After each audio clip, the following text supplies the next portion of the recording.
పచ్చిమిరపకాయల పచ్చడి భలే రుచిగా ఉంటుందండి. ట్రై చేసి చూడండి. చాలా సింపుల్ ఇంగ్రీడియంట్స్లో చేయొచ్చు.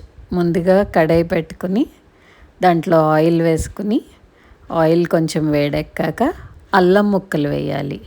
అల్లం ముక్కలు కొంచెం వేగుతూ ఉన్నప్పుడు కొద్దిగా శనగపప్పు, మినప్పప్పు, ధనియాలు వేసుకోవాలి. ఇవి వేగాక పచ్చిమిరపకాయలు కూడా వేసుకోవాలి. ఇవన్నీ వేయించుకున్నాక మిక్సీలో వేసుకునేటప్పుడు చింతపండు, బెల్లం,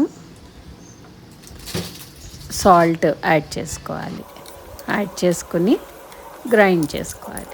గ్రైండ్ చేసుకున్నాక పచ్చిమిరపకాయలు వేడి చేసుకున్న బాణల్లోనే కొంచెం కొత్తిమీర, కొంచెం ఎక్కువగానే కొత్తిమీర తీసుకుని కొద్దిగా లైట్గా వేయించుకోవాలి. వేయించుకుని లాస్ట్లో జీలకర్ర, కొత్తిమీర కలిపి గ్రైండ్ చేసి తీసేసుకుంటే పచ్చిమిరపకాయల పచ్చడి రెడీ.